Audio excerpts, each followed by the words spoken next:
ግልጽ ተናገር። አምላክህ ሞቷል አልሞት? ጎበስ። ስለዚህ ሚዩት አድርግ።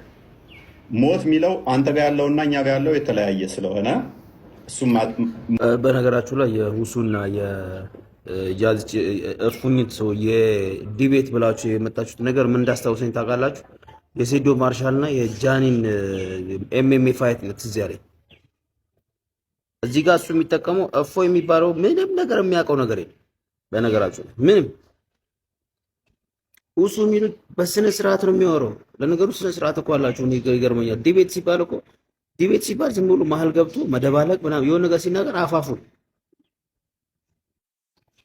ሰዓት ይሰጣል። በዛ ሰዓት ውስጥ የተጠየቀውን ጥያቄ ትመልሳለህ። ፔሪድ ጀለስ ምንድን ነው የሚያደርገው? የሆነ ጥያቄ ይጠይቃል አይደል? አፋፉ ማለት እዛ አስባለ መሰለህ ወስኑ የሚለው ሰው በቃ እፎይ ማለት ነው። ምንም ነገር እውቀቱ የለም። በቃ የሆነች ነገር ብቻ በቃ አንዲት ነገር የምትላት ነገር አለች። ቁርአን ላይ ተገባና አላህ እንደዚህ ነው ፎዚያ ምናምን ብለህ በቃ እቺ ነው የምታውቀው። የሆነ ነገር ሲጠይቀው እጥፍ ይላል። ሞት ደግሞ ሁለት አይነት ሞት አለ። ሲጀምር የክርስቲያንና የሙስሊም ሞት የሚባል ነገር አለ። እማትችሉ ከሆነ ወደ 72000 ሰው ነበር እዛ ላይ ቁጭ ብላችሁ ለምንድን ነው የምታዋርዱ? ነው ለነገሩ እኮ አንተ ዮናስ ምን ሆነ ያስክለት ነው በቃኝ ነው መታችሁ ካሸነፋችሁት እሰልማለሁ አላለም። እኔ እሰልማለሁ። ኧረ ሰው ግን ሼም ይባላል። ሙሱዬ በጣም አክባሪ ነኝ። በጣም ጀግና ነህ ከሚባለው በላይ አሳምናለሁ። እዛ ስር ገብታችሁ የምታለቀልቁ ሰዎች ምኑንም ሳታውቁ ነው። ምኑንም አታውቁም። በነገራችን መጽሐፍ ቅዱስ ስንት ምዕራፍ እንዳለው ራሱ የማታውቁ ሰዎች እዚህ ጋር እፎይ ትላላችሁ። ኤኒዌይስ ያው መሀይም አጃቢ አያጣም። መሀይም አጃቢ አለው ብዙ ጊዜ። ሁሱ ግን ምርጥ ሰው ማርያምን ነው ይችላል። ሁሱ እፎይ ከዚህ በኋላ ትጠፋል። ነፍስ አይደለም ይጠፋል፣ መንፈስ በሙሉ ይጠፋል። እንወራሃለን። አማራዎች አሁን እቀሰቅስብሃል። በመሳሪያ ነፍጥ ሁሉ እንወርዳለን ገና። ለምን እንጂ እንዴት መሐመድ ስፐርሙን በግርግዳ ይለቀልቃል ይባላል? ጎበዝ በዘመን ውስጥ የሚመጥን ቋንቋ ነው ወይ? ይሄስ እስላሙን አያበሳጭም ወይ? ሳው እያሉ የሚጠሩትን ትልቅ ነቢይ ብለው የሚያመልኩትን 2 ቢሊዮን ህዝብ የሚከተለውን ግርግዳ ላይ ስፐርም ይለቀልቃል ማለት በኢትዮጵያ ጨዋነት ራሱ መውረድ ነው።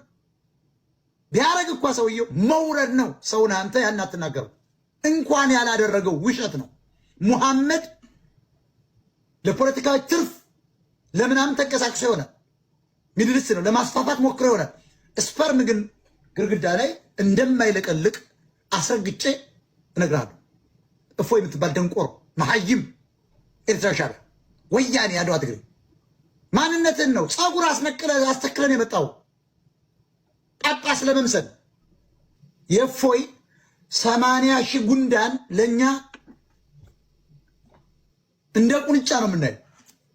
እንዲዘን የምናፈጠው መሐይም ነው። እፎይ እንደ ታማኝ በየነ ገረድ ያገነነው አስረግጬ እየነገርኩ የሆነ ማኛ የሚባል ደንቆሮ ዋያን ይዘህ ብትዋራ የት ምንም አታመጣም። እሱ ማውሪያ ስላጣ ነው፣ ተከታይ ስለሌለው በዛ ያለ ሀራራ እንደሚሉ ደንቆሮ ገብቶ ያወራ። እስላም የኛ ዘመን አስረግጬ ነው። ከፕሮቴስታንት ለኢትዮጵያ ኦርቶዶክስ የሚቀርበው እስላም ፕሮቴስታንት ማርያምን ያዋርዳታል፣ ሙስሊም ግን ሜሪያም ይላታል። የተከበረችና እንኳን ሌላ ኢየሱስን ነብይ ነው የሚሉ እንጂ የመጣ ከእግዚአብሔር ነው ይላሉ። ዊ ላቭ ሙስሊም። ወያኔ እስላሞችን ሲያጠቃ ቁመን ማያት ውርደት ነው። ትግራይ ውስጥ አስክሬናቸው ሲጎተት አይተን አይቀበሩም ሲባል ለይህን ካረግን እኛ አማራዎች ውርደት ነው። እስላም አይቀበርም የሚባልባት ኢትዮጵያ መኖር የለባትም። ኦርቶዶክሶች እውነትም በቃ ረክሳችኋል። ቆይ እንመጣለን። ማለት ምን ማለት ነው? ረቂቅ ነው ማለት አይደለም። መጽሐፍ ቅዱስ ማንኛውም ቢጽፍም እኮ ዓለማዊ ቢጽፍ አንተም ብትጽፍ ሌላውን ሰው ቢጽፍ ሰው ቢጽፍ መጽሐፍ ቅዱስ ላይ ያለውን ማብራሪያ ነው የሚጽፈው።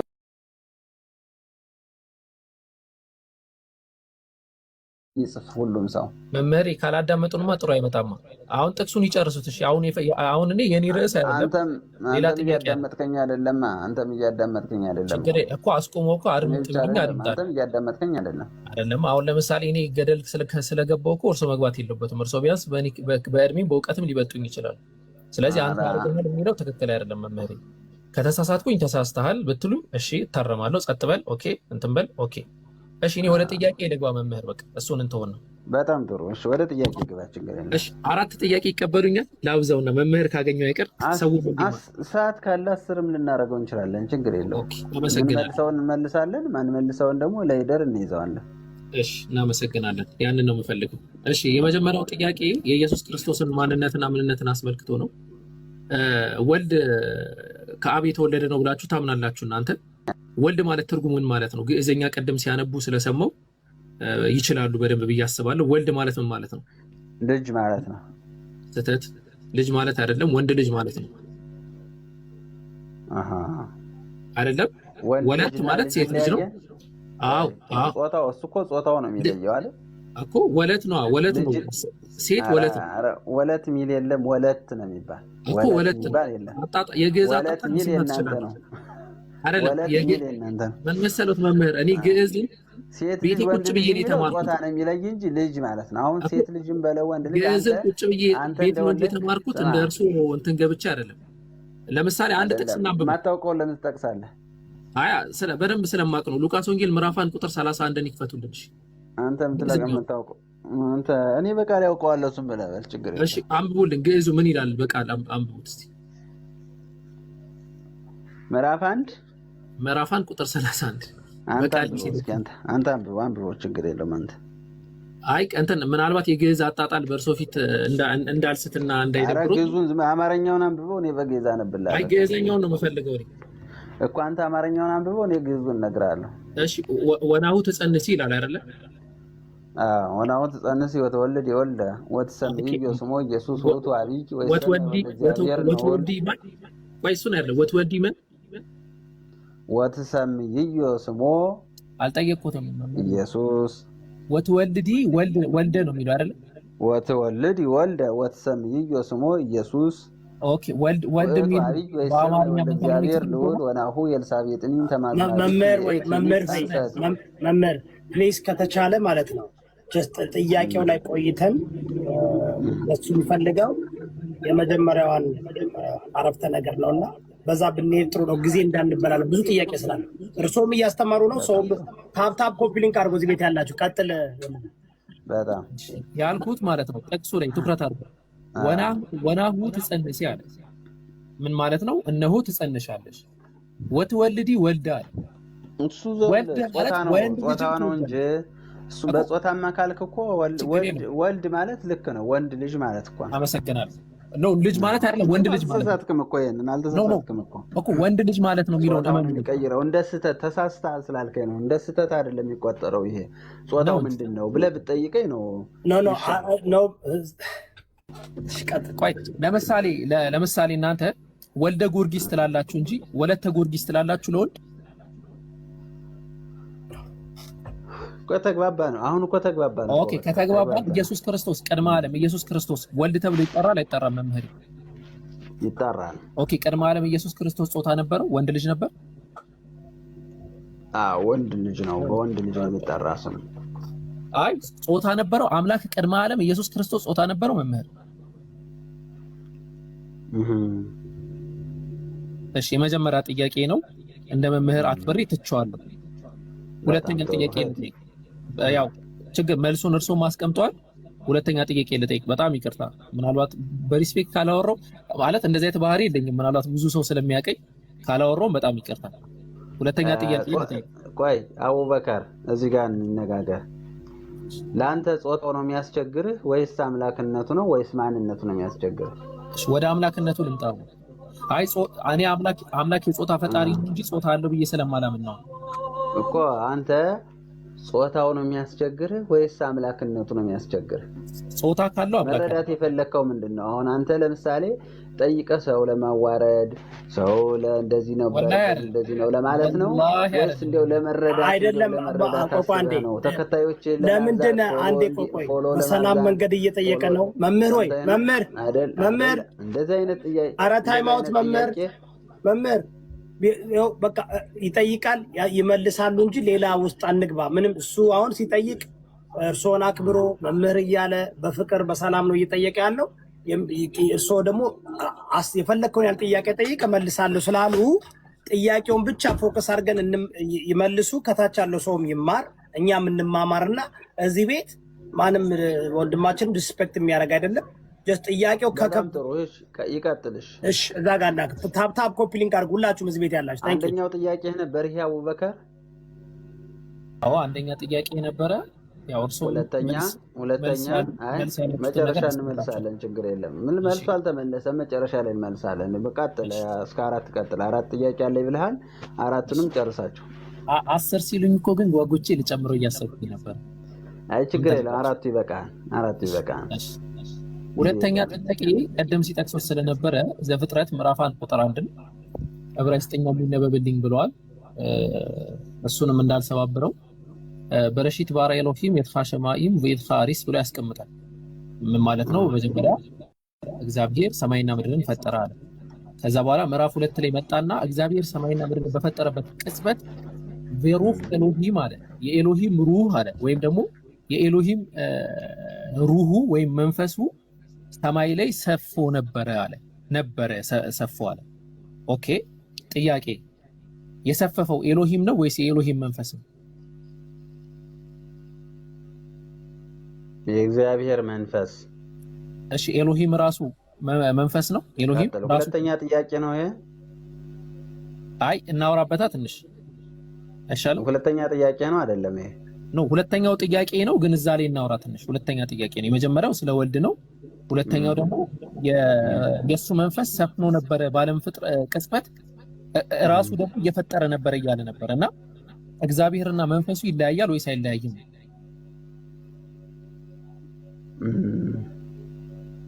በጣም ጥሩ ነው። እሺ ቀጥል። ሶስተኛ ጥያቄ ችግር የለውም ቢያወሩኝ ደስ ይለኝ ነበር። እዚህ ላይ ሶስተኛው ላይ ግን ያወሩኛል። ሶስተኛው ጥያቄ እግዚአብሔር ልጅ አለው የለውም? መንፈስ ቅዱስ ሲምፕሊ አምላክ እንዳልሆነ ለማሳየት ነው ይህን ጥቅስ የምጠቀመው። እግዚአብሔር ልጅ አለው ወይስ መምህር? በጣም ጥሩ። እሺ ሶስተኛ ጥያቄ እግዚአብሔር ልጅ አለው ነው። አራተኛው ምንድን ነበር? አይደለም ቆይ ዲስከስ እናድርጋ መምህር። እንደዛማ አይመጣም፣ ጥሩ አይደለም። አጠኝ ሁሉን ይዘው ከዛ ሲመልሱ ፕሪሚሲስ ነው ቢልድ እያደረኩ ያለው እንትን። አሁን እኔ እግዚአብሔር አዎ ልጅ አለው ሲሉኝ ኦኬ እንደዛ ከሆነ እንደዚህ ነው ብዬ ላይክ እየመለሱ ይሄዱና ተጨማሪ ማለት ነው። ታንክ ዩ ዲዳክቲቭ አርጉመንት ለማንሳት ነው እንትን ያደረኩት እና ካልሆነ ሌላ አስረዳ። ለምሳሌ ሚልክያስ ምዕራፍ 2 ቁጥር 10 ላይ ለሁላችንም አንድ አባት ያለን አይደለም ብሎ ያስቀምጣል። አንድ አባት አለ ብሎ ያስቀምጣል። ስለዚህ እግዚአብሔር አባት ነው ማለት ነው፣ ልጅ አለው ማለት ነው። ወይም ደግሞ ላይክ ዕብራውያን ምዕራፍ 1 ቁጥር 8 ላይ ስለ ልጁ ዕብራውያን ምዕራፍ 1 ቁጥር 8 ላይ ዛሬ ወለድኩ ይላል። ምናልባት 5 ወይ 8 ላይ ጥቅስ ምናልባት ተሳሳትኩኝ አላውቅም። እና ዳዊት ነው እንደዛ የሚለው ዳዊት ነው። ሁለቱም ቦታ አለ ምዕራፍ 2 አይደለም ዳዊት መዝሙር 2 ላይ ነው። 45 መዝሙር 2 45 ነው። የባይብል ሐፊዞች ነን ባይዘው የባይብል ሐፊዞች ነን። ሰምድጃለሁ ባይብል ማለት ይቻላል በተወሰነ ደረጃና አይደል? ያ ወደ ተግባር አንዴና መዝሙር መታ ነቦታላችሁ መዝሙር 45 እና ዕብራውያን ላይ ነው ያለው መምህር። ችግር የለውም እሱ ጥቅሱን ተውት። ስለዚህ እግዚአብሔር ሆኖ ልጅ አይደለው አለ መምህር። ዛሬ ወለድኩ አይደለም የሚለው? አዎ እግዚአብሔር ሆኖ ልጅ አይደለው አለ። ቆይ ና ዛሬ ወለድኩ የሚለው ነው እንደዛ ያልከኝ ቅድም? አዎ ዛሬ ወለድኩ የሚለው ዕብራውያን ምዕራፍ 1 ቁጥር 8 ላይ እንዲሁም መዝሙረ ዳዊት ምዕራፍ 45 ላይ ይገኛል። እስኪ መዝሙር ምዕራፍ 45 ቁጥር ስንት ነው? ኦኬ እሺ መዝሙር ምዕራፍ 45 አይ ቲንክ መዝሙር ምዕራፍ የሚል የለውም። መዝሙር 45 ስንት ነው? መዝሙር ምዕራፍ የሚል የለውም። አዎ ምዕራፍ የሚል የለውም፣ ቁጥር ነው እንትን መዝሙር ነው የሚል ዝም ብሎ እኮ መዝሙር 45 ማለት እኛ ምዕራፍ ብለን ነው የምንጠቀመው። በጣም ጥሩ። እሺ 45 ቁጥር ስንት? አይ ቲንክ መዝሙር ቆይ እስቲ መዝሙረ ዳዊት ምዕራፍ 2 ቆይ አይደል? የመዝሙረ ዳዊት ምዕራፍ 2 ኦኬ መዝሙረ ዳዊት ምዕራፍ 2 መዝሙረ ዳዊት ምዕራፍ 2 ላይ የሚገኘው ምዕራፍ 2 ቁጥር 7 ላይ የሚገኘው ሲጀመር እሱ ብቻ ላይ ነው ያለ፣ ሌላ ቦታ ላይ የለም። ኢምራንና ሳላ ለምትናገሩት ነገር መቼም የእስልምና እምነት ተከታዮች ናችሁ። በሃይማኖታችሁ አትደራደሩ። በሃይማኖት ማንም ሰው እኔ እንደውም እደራደራለሁ። ሃይማኖተኛ ሞር ፖለቲካ ውስጥ የብሔር ፖለቲካ ውስጥ ስላሉ ለምታምንበት ነገር ኃላፊነት የምትወስዱ ከሆነ ፊታችሁን በቪዲዮ አሳይታችሁ እሱ ትናንትና ልክ እንዳደረገው አሳይታችሁ በቪዲዮ ዲቤት ማድረግ ትችላላችሁ። የማስበው ምንድነው እፎይ በቪዲዮ አንተ ወጣ ኢምራም ሰላም የምትባሉ ወንድሞቻችን እናንተ በቪዲዮ ወጣችሁ ዲቤት አደርጋለሁ ብላችሁ አይ እፎይ ነው እኔ ዲቤት አላደርግም ቢካዝ ሌላ ነገር ስላለ ብሎ ምክንያቱም ያመጣ ከሆነ እኔ እፎይ የሚባለው ልጅ እውነትም እንደሚባለው ውሸታም ነው ፈሪ ነው ማለት ይችላል። ከሃይማኖታዊ ነገሮችን ስናወራ አክቹዋሊ እኛ ማየት የምንፈልገው መጽሐፉን ነው። ሁሉም ሰው ማወቅ የሚፈልገው መጽሐፎችን የሚቀርቡ መረጃዎችን ነው ወር ማየት የምንፈልገው። ዜርፎር ይሄ ስታንዳርድ ሊሆን አይችልም። ሲቀጥል ሃይማኖታዊ ቅድማውን ይሁዳም ለማንሳት ሞክራል። ይሄ ከኢየሱስ የተማረው ነገር ነው። አክቹዋሊ ይሄኛውን ነገር ራስን መጠበቅ ከኢየሱስ የተማረው ነገር ነው። ለምሳሌ ዮሐንስ ወንጌል ምዕራፍ 7 ቁጥር 1 ላይ ከዚህም በኋላ ኢየሱስ አይሁድ ሊገሉት ይፈልጉ ስለነበር በይሁዳ ሊመላለስ አይወድም እና በገሊላ ይመላለስ ነበር ይላል። ሊገሉት ስለሚፈልጉ ይደብቅ። ኢቨን ቁጥር 4 ላይ ደቀ መዛሙርቱ ራሱ ለምን ፊትን አትገልጥም ሲሉት ነበር። ኢየሱስ አይ እንትን አልልም ብሏቸው ነበር። እንደውም ምን እንመለከታለን? ወንድሞቹ ወደ በዓሉ ከወጡ በኋላ እንደው ቁጥር 10 ላይ ምን ብሎ ይናገራል? ወንድሞቹ ግን ወደ በዓሉ ከወጡ በኋላ በዚያን ጊዜ እርሱ በግልጽ ሳይሆን ተሰውሮ ወጣ ይላል። ራሱን ደግሞ ወጥቷል ኢየሱስ። ስለዚህ አሁን ኢየሱስን መተቸት ይኖርብሃል። አሁን ቅድም ሲናገር እንዴ እንደዚህ አይደለም እንዴ ብለው ስትል እዚህ አሁን ኢየሱስን ልምጮበት ነው አሁን እሱ ላይ ይሄ ብልጠት ይሄ ምንም ፋይዳ ያሌለውን ልክ ወንድ አይደል ወይ ምናምን እንደዚህ ከታች ኮሜንት እያየሁ ነበር። አይገናኝም። ይሄ ከትምህርትና ዋናው እኛ ማየት የምንፈልገው ምንድን ነው? ራስን ጉዳ የሚል እንደዚህ አይነት ስታንዳርድ የለም። ራስ ለምሳሌ ቅድም ወንዴ ለሃይማኖት ይሞታል አይሞትም ሁኬርስ ለሃይማኖት አንተ ራስን ወቅተህ እኮ ብትገል እኛ ኬራ ማንንም አትጎዳም። እኛ ማወቅ የምንፈልገው እስኪ በትምህርት በምታቀርበው ማስረጃ እስልምናን መምታት ከቻልክ ወጥተማ አደባባይ ከተራራ ብዘል ከፎቅ ብዘል ራስ የምታጠፋ ይሄ እኮ ጀግንነት አይደለም። ጀግንነት ማለት ማስረጃ አቅርበ ሀሳብን ማሸነፍ ነው ጀግንነት እንጂ ወጥቶ አየር ላይ በመጮህ አይደለም። ሁለተኛ ኢትዮጵያ ያለበት ሁኔታ ይወስናል። ኢትዮጵያ ላይ እንኳን ይሄ ይቅርና ሃይማኖት ተቋማቱ ራሱ ሌላ እንትን ውስጥ ነው ያሉት። ሁሉም ሃይማኖቶች መብታችን አልተከበረ የሚሉበት ሁኔታ ላይ ነው ያለው። እዚህ ሴናሪዮ ውስጥ እሳት ነው የምትሆነው መሀል መግባት ማለት ነው። ኢትዮጵያ ገና ለገና መስጊድ ይሰራ እንደዚህ ከሆነ አይነት ሁኔታ ውስጥ ነው። እስፔሻሊ እኛ ሙስሊሞች ደግሞ ገና ነን። ገና እንትን እያለበት ገና መብታችን በተቋም ደረጃ ሁላ መብታችን እየጠየቅን ያለበት ሁኔታ ላይ እንኳን ኢንዲቪዥዋሊ ይቅርና ማለት ነው በኢንዲቪዥዋል ደረጃ በተቋም እንደ ሙስሊሞች ሲሆን ራሱ ገና እየጮህን ያለንበት ስቴጅ ላይ ያለ ነው። እንኳን በኢንዲቪዥዋል መብታችን ይጠበቃል የሚለውን እርሳውና ማለት ነው። ይሄ ሌላ ቶፒክ ቢሆንም ማለት ነው። ስለዚህ ይሄ ጀግንነት ማለት ኢየሱስም አስፈላጊ ሲሆን አይታል ተደብቆ በስውር ይወጣ ነበር አስፈላጊ ሲሆን ማለት ነው። ስለዚህ አሁን እዚህ ጋር ማየት እንፈልገው እኛ ምንም አይገናኝም መልክ ምናምን አይደለም። አስፈላጊው ማስረጃ ነው። አስፈላጊው ማስረጃ የሚነሱ ማስረጃዎችን ማየት እንፈልጋለን። ከእፎይና ኢምራን ተወያይተዋል ከዚህ በፊት ፊት ምናምን ስታንዳርድ ሆኖ አያውቅም። ኢንተርናሽናል ራሱ አሉ ሲጀመር ዲቤተሮች ፊታቸውን የማያሳዩ ስም ላለመጥቀስ ፈልጌ ለማስታወቂያ እንዳይሆን ማለት ነው። ኢቭን አሁን ራሱ ኢትዮጵያ ላይ ያሉ በፕሮቴስታንቱ ሳይድ ላይ ያሉ ፊታቸውን የማያሳዩ አሉ። ኢቨን በኦርቶዶክስ ሳይድ ራሱ ፊታቸውን የማያሳዩ አሉ። ይሄ ስታንዳርድ አይደለም። በቃ ጀግንነት የጀግንነት ምክንያት አይደለም። ጀግንነት ማለት የምታቀርበው አርጊመንት ሊያስከው ፖዚሽን ማስረጃ አቅርበ ከአንተ ተቃራኒ ሊሆኑ አካላትን ደግሞ እነሱ የሚያነሱትን መምታት ትችል፣ ያ ነው ጀግንነት። ስለዚህ የማይሆን ስታንዳርድ ይሄ ሊትራሊ ከውይይት ጋር ምንም ሴንስ የማይሰጥ ስታንዳርድ መውጣት የለበትም። ስለዚህ አሁንም ቢሆን ከውይይቱ ለመሸሽ ብዙ የሚነሱ ነገሮች አሉ። እነዚህ በአጠቃላይ የወደቁ ናቸው። አሁንም የምንፈልገው ምንድነው? አቴንሽን አለ፣ ህዝብ ይሰበሰባል። ኢምራን የሚታወቅ ሰው ነው። ሁላችንም እዚህ ሰዎች እንትን የሚሉ ሰዎች ነን። ዜርፎር ውይይቱ መስተካከል አለበት። ስለዚህ የጀግንነት የጀግና የመሆንና ያለመሆን ነገር አይደለም፣ ፊት ማሳየትና አለማሳየት። ስለዚህ ጀግና ማለት ያመነበትን ነገር ፊት ለፊት ወጥቶ በማስረጃ ማረጋገጥ ነው። ለምሳሌ ሁላችንም እንደዛ ነው። ለምሳሌ ኤቭሪባዲ ሁላችንም አሁን እዚህ ላይ ብትመለከተን በአጠቃላይ እኛ ሬዲ ነን። የምናሳየው ፊታችንን ሳይሆን የምናሳየው መጽሐፍቶቻችንን እናሳየው። አንተ የምትፈልገው ነገር በአጠቃላይ አለን። እኛ የምናሳየው መጽሐፍቶቻችን የአንተ መጽሐፍን ነው ገልጠን ለማሳየት የምንሞክረው እንጂ ፊታችንን ያደርግልሃል። ያ ነው ፖይንቱ። መጽሐፍ ነው የምናሳየው፣ ፊታችንን አይደለም። ዜርፎር ዋናው ጥንካሬ ማለት ይሄ ነው።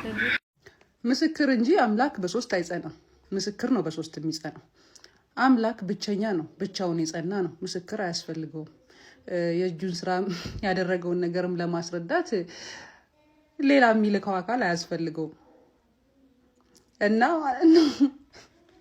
እየበዛ የተስፋፋ እያነሰ የተሰበሰበ ምን አጨናነቀን? በቃ ብቻውን የጸናና ምስክር የማያስፈልገው አምላክ ነው ማምላክ ያለብን። ይጋማ ፖይንት